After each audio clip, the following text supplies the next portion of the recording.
Welcome to the Industry Angel Podcast. We hear from the best business minds across the globe. Entrepreneurs, social influencers, marketing mavens, and sales rock stars. We've got them all. Here comes your weekly dose of inspiration with your host, Ian Farah. Hi everyone, it's great to be back with you. It's been a few weeks, it's been about 3 actually, since I've spoken to you. And to be honest, I didn't know how to get back in the saddle. It's Saturday, it's the 28th of March as I record this. And strange times. I mean, the last time I spoke to you, my episode was entitled, No One Is Coming to Save You. And you might remember I talked about the Mike Tyson quote, everyone has a plan until they get punched in the mouth. And I told you about a listener whose business was literally burned down and how he didn't take it and he came back fighting and he set up again. And you might remember I asked you, what do you do when you face adversity? Do you dust yourself back? Do you come back stronger? Well, my friends, the irony is when I released that episode, I got punched in the mouth later that day. Now, this is a strange old story, but I'll try and get it to you. So after that, I went back to the family home to see my kids. And my wife and I are separated now. And I've kind of alluded that over the last year or so, but I didn't really have the strength to share it with you all or talk about it. But there you go, it's out. So I've been, seeing the kids when I could, and I went back home for a couple of hours to see Luke and Jess. And whilst Jess and I were sitting on the floor, our cat George came over and he sank his teeth into my forearm. Now this isn't unusual for George because he isn't a fan of men. So I went to the bathroom, squeezed out a bit of blood, rinsed there's only a little small puncture wound as if someone had stuck a dart in your arm. Rinsed it with water and, carried on playing with Jess. Next morning I woke up, headed for the gym to do my morning cardio. Jumped on the rowing machine, the treadmill, cross trainer. Did about 30-40 minutes, grabbed the shower and headed in the office. But by about 10 o'clock on that Wednesday morning, I felt terrible, quite flu-like. My arms started reddening and I had a meeting booked in the diary at 11 and I thought, I'll nip to the doctor's, like a walk-in centre, and see what they say. Well, I found out that there isn't a walk-in centre anymore in my town. It's just a GP practice, a doctor's surgery. And the receptionist suggested I see the on-site pharmacist. So I showed it to him and he kind of just shrugged his shoulders and suggested I ring the NHS helpline 111. But by this time I was feeling really, really rough. So I cancelled my 11 o'clock meeting, took myself to accident emergency, and I was taken into the minor accidents department, who prescribed me antibiotic tablets for an infection. Of course, I'd been at the gym in the morning, I must have pumped it round my system. So this is a bit crazy, but I just felt really rough again during lunchtime. So I rang 111 and they made an appointment with my GP. So I went to GP, told him I'd just been into A&E, told him I was antibiotics. I said, I'm just not feeling right. And it wasn't my usual GP, who knows me so well, inside and out. It was a new doctor, and she just said, look, antibiotics will be making me feel bad. Don't worry, it'll be fine. So I took myself home, and I lasted until about 10 o'clock that evening before I drove myself to A&E again. There was a 5-hour wait, and this corona thing was really starting to kick in. I was looking around the waiting room and I thought, I don't want to be here for 5 hours. So after about an hour, I just left. I thought I'd come back in the morning, and I went back to sleep. But it was weird because I was just lying there looking at my arm every hour, waking up, shining my iPhone on it, seeing how big it was getting. And by the morning, I had a forearm that Popeye would be envious of. So back in the car, down to A&E, This was Thursday morning, and I was seen within 30 minutes of waiting this time. I took one look, gasped, took my bloods, threw me on a trolley, put a cannula into my vein in my arm, and began intravenous antibiotics. That was the Thursday. I was admitted onto a ward, and by the Saturday I was still in there. I was on IV antibiotics for days, and the doctor came over on Saturday, and I just said, look, I'm not happy with being here. You need the beds. I feel all right. Can I go? And we kind of hummed and hawed a bit, and anyway, let me go with some oral antibiotics. But I lasted a couple of days, and by the Monday I was back in again. On Monday I felt terrible. I felt really anxious. My heart felt like it was beating. I was having chest pains. My left arm was all tingly with pins and needles. I went back to A&E, and of course with those symptoms I was whisked straight in, put on an ECG, given a chest x-ray, and they kept me in for a few hours taking bloods. And you know what it was? I was fine. I was just probably stressed and a bit panicky, like everybody in this crazy time with just uncertainty, and I think it just got the better of me, So I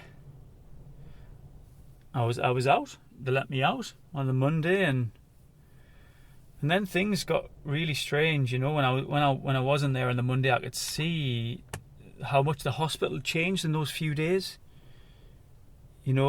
Patients were beginning to be brought in wearing face masks. They'd opened up a ward that had been mothballed for 5 years. It just felt like the start of something. And the nurses and the NHS staff were absolute angels. I couldn't speak highly enough of them. They really took care of me. And of course this week we've seen the whole of the UK applauding them at 8 PM the other night, which is fantastic. So I spent the rest of that week on antibiotics, and then of course as the week progressed, this really started to kick in, this corona thing, and clients began to cancel all non-essential face-to-face meetings. Projects was postponed, networking events closed, conferences I was due to speak at have been cancelled. Everything is just upside down. Obviously now we're on lockdown, and my office is situated in a business centre. The shutters have been pulled down, locked. All my audio and visual equipment is in there. I'm actually now talking on a portable audio recorder, my Zoom. I'm sat in the car at the beach. I've just been for some bits and pieces shopping, and I thought I'd stop and pull over and tell you about it. A police car's just pulled up alongside me and asked me what I was doing. I shouldn't be here. Apparently now you can't drive to somewhere and have a run or have an exercise. You've got to do it where you live. So he let me off because I said I was making a recording to you guys, but he said get it done and get home. So I've tried to keep my head down. I've tried to lock down. I'm asthmatic, so I'm trying to stay away, but I was just going stir crazy in the house, and I just had to go and grab a few things, and I've been and grabbed a few more inhalers as well, just in case anything happens there. So I've been living at my parents' for the last few months because I wasn't living at the family home, but they live in India half the year. Of course they've come home. They're in the 70s. I can't be anywhere near them. I can't go back to family home. So luckily a friend has took me in.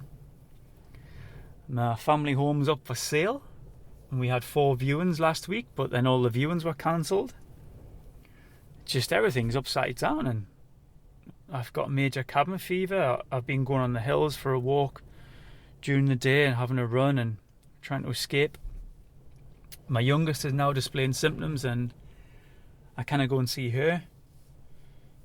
So isn't it just in a matter of weeks, our world has just been absolutely turned on its head. So we've all been punched in the mouth. I can see many businesses closing over this, and many of you will be feeling the pinch.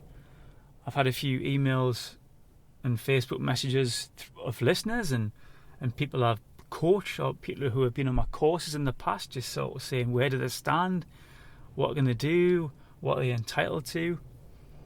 And I think it's just early days. I know the government have come out with these initiatives, but I don't think we actually understand them just yet.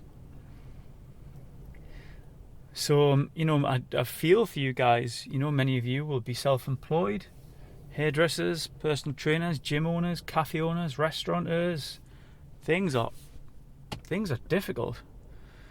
And of course, for some businesses and entrepreneurs, this could be a good time commercially for them, but I don't know. But strangely enough, I don't feel too fazed about my business right now, because we've been in hospital recently and watching the deaths on television and watching the news. I kind of understand what is important in life. You guys, your families, friends, that's the important thing, and what will be will be. And I think I've used this time to mentally reset. I mean, that crazy cat situation, my God, how embarrassing. A 6 foot 14 stone bloke taken out by a cat. But, it's kind of reset me a bit, and my training stopped. I couldn't train for a couple of weeks, and so this week I've been back running again, and I'm starting to feel my strength coming back. And this morning, again, put things in perspective. I was doing some charity work. I sit on a board at trustees. I'm a trustee for a charity, and I was reviewing a grant application for a family with a very, very sick child.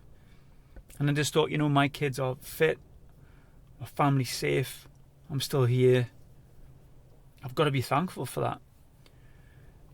And it feels like I'm on a beach at the moment, and there's a big wave coming. I know this, and we're going to lose people, and we're going to lose colleagues and friends and parents and aunts and whatever. So I'm just urging you guys to stay indoors. Do what you need to do, grab some provisions, try to stretch it out for a week maybe if possible. Get your exercise done though, keep your loved ones safe. Let's just ride this out. I'm no medical expert, and I wouldn't be giving advice out, but personally I'm just trying to give my body the best chance it has. I've got my asthma inhalers, I'm eating good food, fruit, vegetables, I'm staying hydrated, I'm resting, I'm sleeping for 8 hours, I'm exercising every day, I'm meditating, I'm washing my hands. If I do go out, I'm washing them before and after I leave. I've got the hand gels here. Just trying to stay away from people. I've been running at night. If I need the store, I'm keeping my distance. I've got a kind of mask over my face, and I'm just trying to minimise the frequency that I see anybody or I need to go out. Because we're going to be on lockdown for a while until this is sorted, and I maybe just want you guys to use your time wisely. Read those books you've always wanted to read. Start that meditation you've always thought about. Write a letter. Send an email. I wrote an email to my aunt over in Canada who was long overdue an email, probably about a year, which is terrible because we were so close. But after splitting from my wife, I just felt like I couldn't put it down in words. But I found the strength to email her, and we've been keeping in touch since. That was hard to even say. I don't know, it's like, think about those business ideas, because there's no time to begin. You could use this time to reinvent yourself, learn some new skills via YouTube. That's a good one. Jump on YouTube and teach yourself WordPress, do your website, write some case studies, write some content, write some blogs. And think about what you would change if you had the option. How would you change yourself? Because when this is over, we're going to go back. Wouldn't it be great if we could go back for the better? What could you change about your business? Because there's a good chance that some of your competitors won't survive this. So is there a space that you could step into? I'm looking over the beach right now, and I can see the waves beating on the shore, and I can see the seagulls flying and just hovering in the air as the wind blows. But just feels strange that they just go around business as usual, but Mother Nature's like reset us as humans. We've just been reset. So when we come out of this playing field, it's going to be level. Everything's going to be level. The cash reserves that businesses and people might have been building up, there's a good chance they're going to be burned through. So we're going to be on a level playing field again. And, you know, there's been many a business launched off the back of a recession as well. So could you start something? So I just want you to be mindful of your health, of your mindset. You know, you're going to be locked in with friends, family, loved ones, brothers, sisters, children, wives, husbands, whatever. You're going to be on top of each other. Tensions might run high. So why not have a family meeting maybe and discuss the need not to sweat the small stuff? You're a team. You've got this. And if you're at work, I really thank you very much for your efforts. And I'm sure a lot of listeners are nodding now and echoing, because I've been to a pharmacy to pick up my inhalers and I was very thankful of the team there. I smiled when I saw a bus driver today. I've thanked the team who collected the bin. Teachers out there who are watching key workers' children. Takeaway staff, posties, lorry drivers, domestics, charity workers, and, you know, of course, NHS staff and emergency services. They're all fighting for us, so we've got to fight for them. I've completed the application as well to be an NHS volunteer, like a responder. Again, I just feel like I need to do something. So if that's of interest to you, you can check out goodsamapp.org. For you guys, I've decided to do a live stream on April Fool's Day. I'm really mindful. I've been quiet, you know. I've had my head down for a few weeks and I really didn't know what to say. I didn't really know what to do. But I've decided to do something. Okay, so on April Fool's Day, I'm going to go live on Facebook and YouTube all day, maybe 8 or 9 hours. I'm bringing you 16 guests back to back. Okay, I don't know where I'm going to do it because my office is shut. I don't know who's going to help me because I'm doing 8 or 9 hours straight. Probably have to do it myself, so bear with me. I don't know if the tech's going to work, but I'm going to give it a go. I want to create something. And you know I love to do things with a bit of fun and lightheartedness, but also give you great value. So look out for that. Go on to industryangel.com and you'll see where the social channels are. And you'll see some posts on there. You'll see the list of speakers. We've got some absolutely fantastic speakers. Please log on live. Say hi. You know I like to give you guys a shout out. So if you're there, please say hi. And I'll be sure to thank you personally. So like the Facebook page and you'll see me going live. So I've kind of waffled a bit today, haven't I? But I just need to check in with you. I needed to let you hear a friendly voice, but actually it's been good for me as well to get this off my chest. Thank you for your support. Thank you for what you do for your communities, for your businesses, for your employees, your staff. I know a lot of you don't pay yourselves very much when it comes to your businesses. You're probably the most least paid one there in some businesses. Keep fighting. We'll get through this. Please stay distance. Catch me on April Fool's Day. Stay safe. Love you all.